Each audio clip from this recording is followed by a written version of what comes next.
محققین نے لکھا کہ حضرت ایوب کا زمانہ حضرت یعقوب اور حضرت موسیٰ علیہ السلام کے درمیان کا زمانہ تھا۔ حضرت ایوب کو اللہ نے بے شمار مال و دولت سے نوازا تھا۔ آپ کے مال و مویشیوں کی تعداد ہزاروں میں تھی اور خدمت گار و نوکر چوکر سینکڑوں میں۔ بے شمار باغات اور کھیت کھلیان آپ کی ملکیت تھی۔ آپ کے 7 بیٹے اور 3 بیٹیاں تھیں۔ روایت ہے کہ ایک روز فرشتے حضرت ایوب علیہ السلام کی اطاعت گزاری، عاجزی اور فرما برداری کی تعریف کر رہے تھے۔ اس پر ابلیس نے دعوے سے کہا کہ اللہ نے ایوب پر انعام و اکرام کی بارش کی ہے، اسی وجہ سے وہ نیک اور شکر گزار ہے۔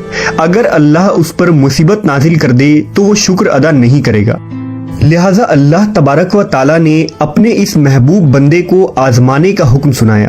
کچھ دنوں بعد حضرت ایوب پر مشکلات اور مصائب کے پہاڑ ٹوٹ پڑے۔ غلہ کے گوداموں میں اچانک آگ لگ گئی اور آپ کا سارا مال و اسباب جل کر راکھ ہو گیا۔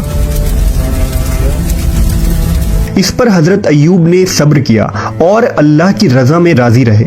پھر کچھ دن گزرے کہ ڈاکوؤں نے آپ کے غلاموں اور نوکروں کو مار کر آپ کا سارا مال و مویشی لوٹ لیا۔ اب حضرت ایوب کی کل جمع پونجی برباد ہو چکی تھی، لیکن آپ نے صبر کا دامن تھامے رکھا اور اللہ کے حضور کسی بات کی کوئی شکوہ نہ کی۔ پھر ایک دن جب آپ کی اولادیں ایک مکان میں بیٹھے کھانا کھا رہے تھے کہ اچانک مکان کی چھت گر گئی اور وہ سب اسی جگہ فوت ہو گئے۔ حضرت ایوب علیہ السلام کے پاس اب نہ مال تھا، نہ مویشی، نہ گھر اور نہ ہی اولادیں۔ خوشحالی کی ایک علامت بھی باقی نہ رہی۔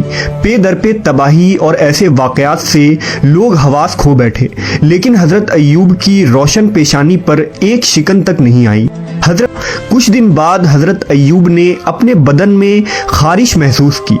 آہستہ آہستہ یہ خارش ایک موذی بیماری میں بدل گئی۔ حضرت ایوب کے عزیزوں اور رشتہ داروں نے آپ سے قطع تعلق کر لیا۔ لوگ آپ سے الگ ہو گئے اور آپ کے پاس آنا جانا بند کر دیا۔ روایتوں کے مطابق حضرت ایوب اس بیماری میں 18 سال تک تکلیف میں رہے۔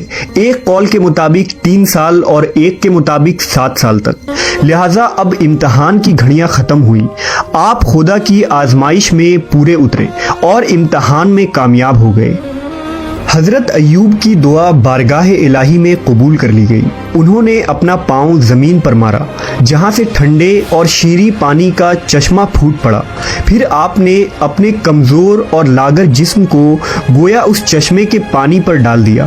جیسے جیسے جسم پر پانی پڑتا، جسم میں توانائی آتی جاتی۔ آپ دیر تک نہاتے رہے، یہاں تک کہ مکمل طور پر صحت مند ہو گئے۔